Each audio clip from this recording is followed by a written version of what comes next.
ബാറൂക്കിൻ്റെ പുസ്തകത്തിൽ നിന്നുള്ള വായന 4-ാം അധ്യായം 1 മുതൽ 4 വരെയുള്ള വചനങ്ങൾ. ദൈവകൽപ്പനകളുടെ പുസ്തകവും ശാശ്വതവുമായ നിയമവും അവളാണ്. അവളോട് ചേർന്ന് നിൽക്കുന്നവൻ ജീവിക്കും, അവളെ ഉപേക്ഷിക്കുന്നവൻ മരിക്കും. യാക്കോബേ, മടങ്ങി വന്ന് അവളെ സ്വീകരിക്കുക, അവളുടെ പ്രകാശത്തിൻ്റെ സഭയിലേക്ക് നടക്കുക. നിന്റെ മഹത്വം അന്യനോ നിന്റെ പ്രത്യേക അവകാശം വിദേശിക്കോ കൊടുക്കരുത്.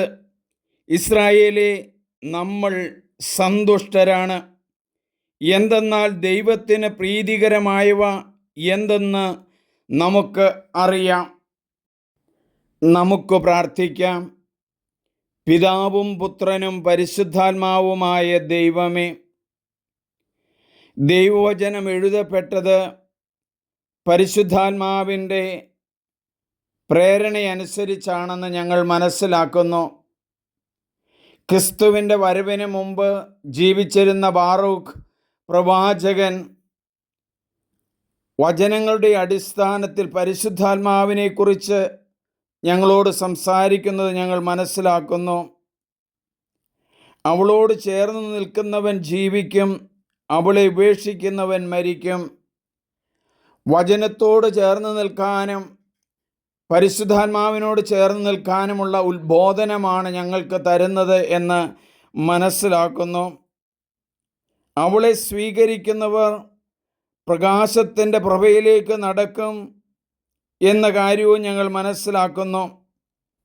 ഈ ആത്മാവിനെ പരിശുദ്ധ റൂഹായെ, പരിശുദ്ധാത്മാവിനെ മറ്റുള്ളവർക്ക്, ദൈവവിശ്വാസമില്ലാത്തവർക്ക് ലഭിക്കുകയില്ല എന്ന് ഞങ്ങൾ മനസ്സിലാക്കുന്നു.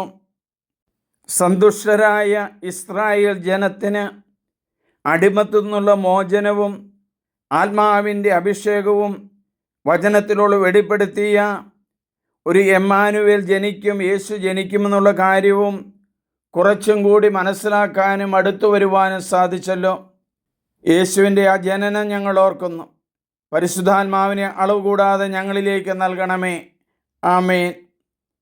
ഏറ്റവും പ്രിയമുള്ളവരെ, നിങ്ങളെല്ലാവരും എസെക്കിയേൽ പ്രവാചകൻ്റെ പുസ്തകം 4-ാം അധ്യായം 1 മുതൽ 4 വരെയുള്ള വചനങ്ങൾ പല പ്രാവശ്യം വായിക്കണം. ജ്ഞാനത്തിൻ്റെ പ്രകാശത്തിൽ നടക്കാനായിട്ട്, പരിശുദ്ധാത്മാവിൽ നടക്കാനായിട്ട് നമുക്ക് സാധിക്കും. ആത്മാവിലെ നടക്കാനായിട്ട് നമ്മളെ പ്രേരിപ്പിക്കുന്ന യേശുവിൻ്റെ വചനങ്ങളുണ്ട്. അളവ് കൂടാതെയാണ് പരിശുദ്ധാത്മാവിനെ നൽകുന്നത്. ആത്മാവ് കൊണ്ട് ജ്ഞാനം നൽകുന്നവനാണ്, ജ്ഞാനസ്നാനം നൽകുന്നവനാണ് യേശുനാഥൻ എന്ന് ഞങ്ങൾ മനസ്സിലാക്കുന്നു. അളവ് കൂടാതെ ആ പരിശുദ്ധാത്മാവിനെ സ്വീകരിക്കണമെങ്കിൽ പ്രിയമുള്ളവരെ, നമ്മൾ വചനം വായിക്കണം, വചനം ഹൃദയസ്ഥമാക്കണം, വചനത്തിൽ പ്രാർത്ഥിക്കണം. അപ്പോൾ ഇടപെടും. നിങ്ങളെല്ലാവരും ഇത് സബ്സ്ക്രൈബ് ചെയ്യണം, ഷെയർ ചെയ്യണം. വചനത്തിൻ്റെ അർത്ഥങ്ങളൊന്ന് മനസ്സിലാക്കാൻ ജനത്തിനിടയാകട്ടെ. സ്നേഹത്തോടെ, സണ്ണി പുൽപ്പറമ്പിൽ.